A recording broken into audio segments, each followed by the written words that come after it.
dear friends, എല്ലാവർക്കും അമ്മൂസ് കിച്ചണിലേക്ക് ഒരിക്കൽ കൂടി സ്വാഗതം. ഇന്നത്തെ നമ്മുടെ റെസിപ്പി എന്ന് പറയുന്നത് ഒരു ഞണ്ട് റോസ്റ്റ് ആണ് കേട്ടോ.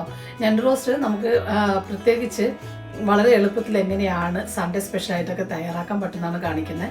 അപ്പോൾ നമുക്ക് നോക്കാം എന്തൊക്കെ സാധനങ്ങളാണ് ഞണ്ട് റോസ്റ്റിന് ആവശ്യമുള്ളത്. ഇപ്പോൾ ഞാൻ ഞണ്ട് എടുത്തിട്ടുണ്ട്, അത് നന്നായിട്ട് കഴുകി വൃത്തിയാക്കി ഇതുപോലെ കട്ട് ചെയ്ത് വെച്ചിരിക്കുന്നതാണ്.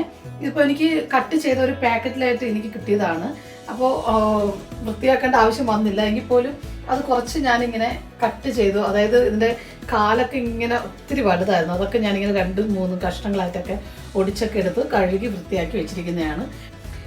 പിന്നെ വേണ്ടത് ചെറിയ ഉള്ളിയാണ്. ചെറിയ ഉള്ളി ഞങ്ങൾക്കിവിടെ കിട്ടുന്നത് നാട്ടിലെ പോലെ അല്ല, ഇച്ചിരി വലിപ്പമുള്ളതാണ്, പക്ഷേ ചെറിയ ഉള്ളി തന്നെയാണ്. അപ്പോൾ അത് ഞാനൊരു 10-15 ചെറിയ ഉള്ളിയാണ് എടുത്തിരിക്കുന്നത്. ഇപ്പോൾ ഒരു അല്പം റോസ്റ്റ് ആണെങ്കിൽ പോലും ഒരു അല്പം തിക്നെസ് കിട്ടാൻ വേണ്ടിയിട്ട് ഒരു 15 അല്ലെങ്കിൽ 20 എടുക്കാം. ഞാനിപ്പോൾ ഒരു 15-20 ചെറിയ ഉള്ളിയാണ് എടുത്തിരിക്കുന്നത്. ഞാൻ 10-15 എന്ന് പറഞ്ഞു കേട്ടോ, പക്ഷേ ഞാൻ 15-20 അതനുസരിച്ചിട്ടുള്ളതാണ് എടുത്തിരിക്കുന്നത്. പിന്നെ വേണ്ടത് തക്കാളിയാണ്. നമ്മുടെ നാട്ടിൽ കിട്ടുന്ന ഒരു നീളമുള്ള നാടൻ തക്കാളിയുണ്ട്, അത് കിട്ടുകഴിഞ്ഞാൽ സൂപ്പറായിട്ടോ. ഞാനതിവിടെ കുറേ അന്വേഷിച്ച് കിട്ടിയില്ല. അപ്പോൾ തക്കാളി എടുത്തിട്ടുണ്ട്, ഒരു 3 തക്കാളി വേണം. വേറെ ഒന്നും നമ്മൾ പുളിക്ക് ഉപയോഗിക്കുന്നില്ലല്ലോ, അതുകൊണ്ടാണ്.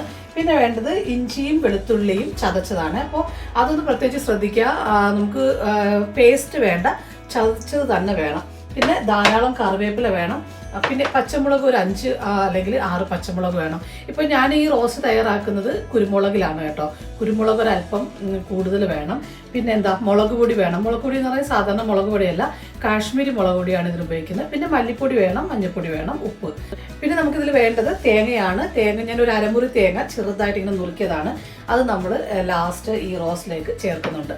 അപ്പോൾ ഇത്രയും സാധനങ്ങളാണ് വേണ്ടത്. ലാസ്റ്റ് നമ്മൾ വെളിച്ചെണ്ണയും കൂടെ ഒഴിക്കുന്നുണ്ട്. അപ്പോൾ നമുക്ക് പെട്ടെന്ന് റെസിപ്പിയിലേക്ക് പോകാം. അപ്പോൾ ഞാനൊരു പാൻ വെച്ചിട്ടുണ്ട്. ഇപ്പോൾ ഞണ്ട് മുഴുവനായിട്ട് വഴറ്റിയെടുക്കാൻ വേണ്ടിയിട്ടുള്ള റോസ്റ്റ് ചെയ്തെടുക്കാനുള്ള ഒരു വലിയ പാനാണ് വെച്ചിരിക്കുന്നത് കേട്ടോ. ഇനി നമുക്കിതിലേക്ക് ഓയിൽ ഒഴിച്ചു കൊടുക്കാം. ഓയിൽ നന്നായിട്ടൊന്ന് ചൂടാകട്ടെ. ഇപ്പോൾ ഓയിൽ ചൂടായി നമുക്കിതിലേക്ക് കടുക് ചേർത്ത് കൊടുക്കാം. ഇനി ഒരു 4-5 വറ്റൽമുളക് ഇട്ട് കൊടുക്കാം. പച്ചമുളക് ചേർത്ത് കൊടുക്കാം. പച്ചമുളക് ഞാനിപ്പോൾ ഇതുപോലെ നെടുകെ കീറിയതാണ്, അല്ലെന്നുണ്ടെങ്കിൽ നിങ്ങൾക്ക് ഇഷ്ടമുള്ളതുപോലെ ചെയ്യാം. വട്ടത്തിനാണെന്നുണ്ടെങ്കിൽ അങ്ങനെ ചേർക്കാം. ഇപ്പോൾ ഞാൻ ഒരു 4-5 പച്ചമുളക് നെടുകെ കീറിയത്. കറിവേപ്പില ചേർത്ത് കൊടുക്കാം.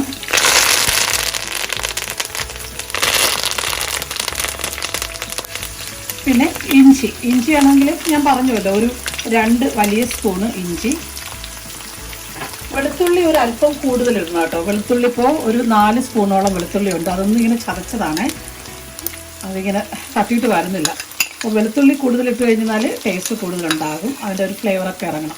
ഇനി നമുക്കിതെല്ലാം കൂടി ഇട്ടിട്ട് നന്നായിട്ടൊന്ന് വഴറ്റിയെടുക്കാം.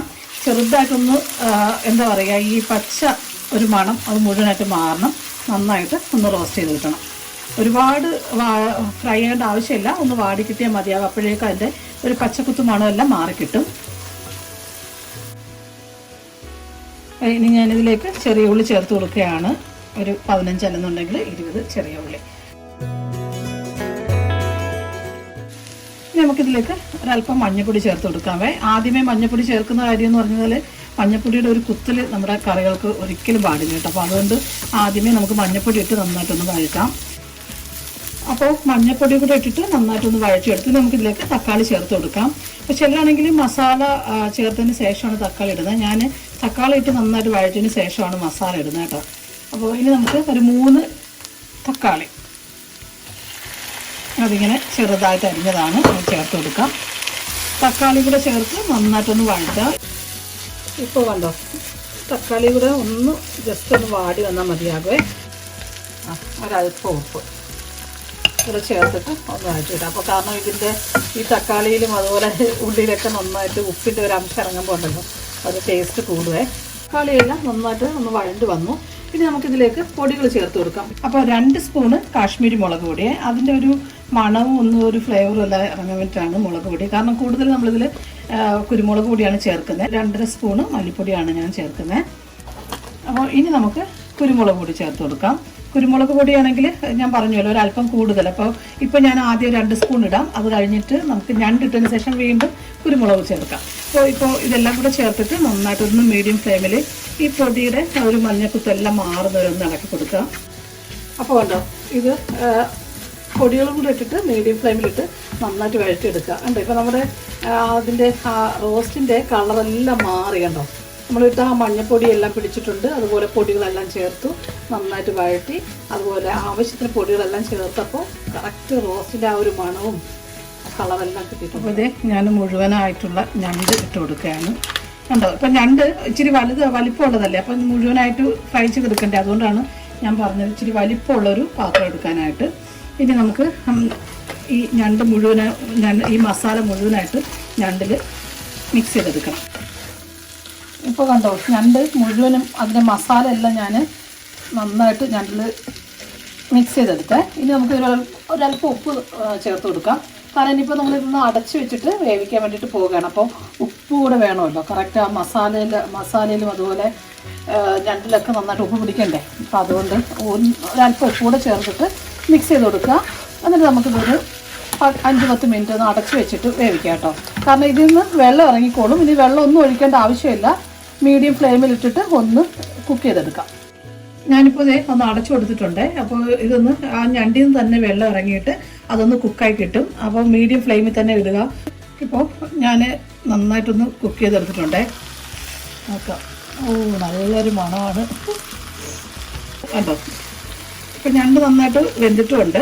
ഇനി നമുക്കിതിലേക്ക് ഒരല്പം ഗരം മസാല ചേർത്ത് കൊടുക്കാം. ഞാനിപ്പോൾ ഒരു 1/2 ടീസ്പൂണ് ഗരം മസാല ചേർക്കുന്നു. ഒരല്പം മതിയാവേ. അപ്പോൾ നേരത്തെ നമ്മൾ 2 സ്പൂൺ കുരുമുളക് ഇട്ടിട്ടുണ്ടായിരുന്നു, ഇപ്പോൾ 1 സ്പൂൺ. അപ്പോൾ മുഴുവനായിട്ട് 3 സ്പൂൺ കുരുമുളക് പൊടിയാണ് നമ്മൾ ചേർത്ത്. ഈ ഗരം മസാലയുടെ മണം ഒന്ന് മാറണം. അതിനുശേഷം നമുക്ക് തേങ്ങാപ്പീര ചേർത്താൽ മതിയാകും. നമുക്കിതിലേക്ക് തേങ്ങാപ്പീര ഞാനിപ്പോൾ ഒരു അരമുറി തേങ്ങ ഇങ്ങനെ തിരുമിയെടുത്തതാണ്. അതൊന്ന് നന്നായിട്ടൊന്ന് ചേർത്ത് കൊടുക്കാം. പിന്നെ ആവശ്യത്തിന് കറിവേപ്പില അതിപ്പോൾ സജഷനാണ് കേട്ടോ, നിങ്ങൾക്ക് ഇഷ്ടമാണെന്നുണ്ടെങ്കിൽ ചേർത്താൽ മതി. അതിൻ്റെ ഒരു മണം ഇറങ്ങാൻ വേണ്ടിയിട്ട് ഞാൻ ചേർക്കുന്നതേ ഉള്ളൂ. ഇനി ഈ തേങ്ങയും കൂടി ഇട്ടിട്ട് നന്നായിട്ടൊന്ന് മിക്സ് ചെയ്തെടുക്കാം. തേങ്ങാപ്പീരി ഇട്ടതിന് ശേഷം ഒരു 1/4 കപ്പ് ചൂടുവെള്ളം കേട്ടോ, നല്ല തിളച്ച് കിടക്കുന്ന വെള്ളമാണ്. അതും കൂടെ ഒന്ന് ഒഴിച്ചു കൊടുക്കാം. അതും കൂടെ ഒഴിച്ചിട്ട് നമുക്കൊന്ന് മിക്സ് ചെയ്തെടുക്കാം.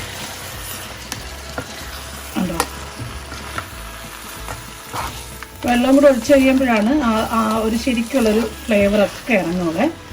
ഞാനിപ്പോൾ കാണിക്കാം. ഒരു മസാല നന്നായിട്ട് ഞണ്ടിൽ കണ്ടോ പിടിച്ചിരിക്കുന്നത്. ഇതേ രീതിയിൽ മിക്സ് ചെയ്തെടുക്കണം. കാരണം നമ്മുടെ ഈ തേങ്ങാക്കൊത്തും അതുപോലെ മസാല എല്ലാം ഞണ്ടിൻ്റെ അകത്തൊക്കെ നന്നായിട്ട് കയറണം കേട്ടോ. അപ്പോഴാണ് ശരിക്കുള്ള ടേസ്റ്റ് നമുക്ക് അറിയാൻ പറ്റുള്ളൂ.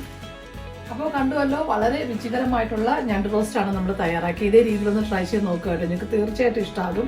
അതുപോലെ നിങ്ങളുടെ അഭിപ്രായങ്ങളും നിർദ്ദേശങ്ങളും ഒക്കെ കമൻറ്റ് ബോക്സ് വഴി അറിയിക്കുക. അതുപോലെ നിങ്ങൾക്ക് ഈ വീഡിയോ ഇഷ്ടമായെങ്കിൽ ചാനൽ സബ്സ്ക്രൈബ് ചെയ്യാനും ലൈക്കും ഷെയർ ചെയ്യാനും മറക്കരുത്. മറക്കാതെ ബെല്ലൈക്കൻ അമർത്തിയെങ്കിലാണ് നോട്ടിഫിക്കേഷനൊക്കെ സമയത്ത് കിട്ടുകയുള്ളൂ. അപ്പോൾ വീണ്ടും മനോഹരമായ മറ്റു റെസിപ്പിയുമായി കാണാം. Thank you so much.